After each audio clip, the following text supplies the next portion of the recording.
How's it going out there, everybody? As always, I am the Wolf Knight, and welcome back to the channel. Now today, well, I'm just here currently at my base, just chilling. I am doing another stream of this, a live stream series, so be sure to check that out, where we're going from basically rags to riches in that one. But this is the world I've primarily been playing on. I'm in NG4, and as you can see, I was just chilling in my chair in front of my infected brood mother mount. So basically let her know, hey, we're the king here in this yard now, because we've got you stuffed. But today's video is going to be a little bit something different. It's going to be showcasing what I would have to say would definitely be one of the most broken builds in the entire history of Grounded. And you want to take advantage of this before it's nerfed. At the time of recording this build is just an absolute boss slayer. Now, before the Halloween update that they introduced just a little while ago, this build was kind of a double-edged sword. It's a boss eraser, but at the same time, if you're not careful, you'll also instantly get erased. Now, how does a broken build become even more broken? Well, we have this little guy, the baby black ant. And he was the subject of a recent buff in the game. The baby black ant gives you it used to give you a 10% damage resistance. Meaning it gave you basically 10% more, you could take 10% more punishment. That was recently buffed. Not to 20%. This thing was actually buffed to 50%. That's right, on top of whatever armor you're rocking. Having this little guy in your party will literally make you a tank. Even in light armor. But yeah, we're going to be basically rocking out and, I'm going to head down here to my big 3 room. Kind of a little area I've dedicated to the big 3 bosses. And then, of course, up on the top floor we have the big bad mother herself. But I'm going to be showcasing that armor off and, everything you need to make the most broken build in this game. And you're only going to need a few things. Now, ignore the rest of my stuff up there at the top. You will not need, anything except maybe any kind of shield of your choice. I'm using the infected ant shield.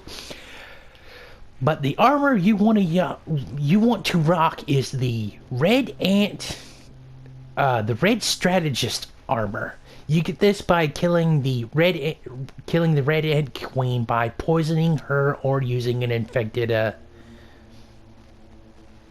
sandwich on her. And you get that base, then you'll harvest her body, you'll get the parts, analyze them, and this will give you the red strategist set. Upgrade it to its sleek setting so that you get Summon Thorns. Because the reason this armor set is incredibly broken and is a boss killer is because of Summon Thorns. Summon Thorns in this game make it to where summons reflect 50% of the damage they receive. So putting on all 3 of these literally gives you times 3 Summon Thorns. So that's 150% reflected damage. Now, as for trinkets, there's 2 I would recommend that you run to make this build even better. You can either rock the Whittling trinket, which gives you Whittling Wrangler, which basically allows you to have another summon out on the field, or any kind of trinket with Summon Thorns on it. That way you're reflecting basically 200% of the damage. And that's what I'm going to be using. Now, what are we going to rock for? Weapons and mutations? Well, we're not really going to rock any weapon except a shield. Because the mutations we're going to rock are set up in my D class. And these are the mutations you want to rock, or at least that I'm currently using. We want Little Fist, fully mastered out, because of unarmed mastery. Mastery bonus. You are able to hit twice with a single punch. Basically, every hit will give you the chance to basically double your summons. Basically throwing out more summons faster. Which means, because this armor also has a summon aggro, it makes any boss you're fighting more likely to target your summons than you. I like rocking Meat Shield, just for more health to make me more tanky. Cardio Fan for hyper stamina and exhaustion recovery. Mom Jeans for basically one more summon, and then Manterius Stranger. Now you'll get Mom Jeans from when you first beat the Broodmother in your first playthrough. And you get the Manterius Stranger once you're just going through the story. Meat Shield, you buy this from the ASL terminal when you give a Burgle a certain chip, and then Little Fish is just something you get over time after killing the necessary amount of monsters or bugs with your fists. But yeah, we're gonna be taking on a single mother. We're gonna be taking on the Broodmother. Now I should have the Broodmother BLT. Now the only other thing I recommend is, having some healing items, because even though you're quite tanky with this little guy, you're still going to be taking some damage. As you see, I have a Broodmother mount and a stuffed Broodmother and a Broodmother mount for extra damage and luck. Just basically piling on that damage.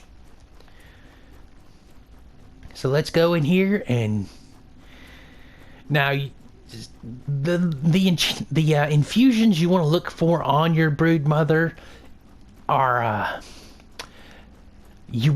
there's one that you want to specifically watch out for, and that is the ice infusion, because that will make you punch so slow, really just knocking you down. But anyway, just in case I die, I will jump to a time when I actually beat her, but it is highly unlikely with the recent buff to the Black Ant, so I'll see you out guys in a little bit. Goodbye.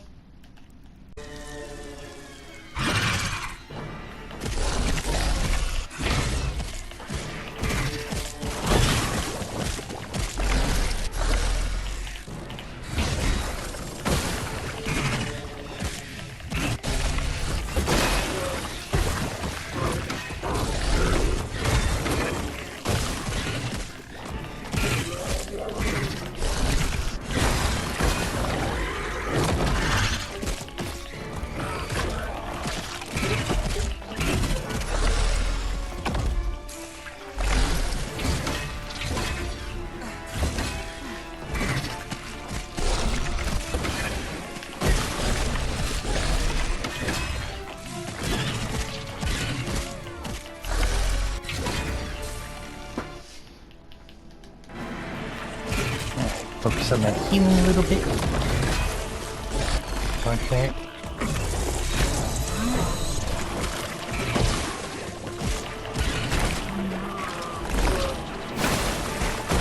Gotta watch that jump back.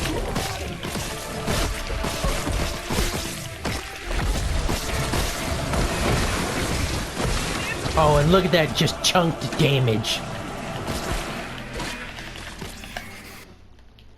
Now, you can still die with this.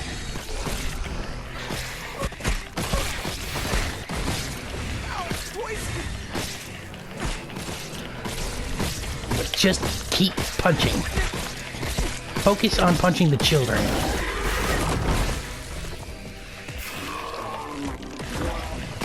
Basically, get rid of all of them. Where'd you go? And there you go.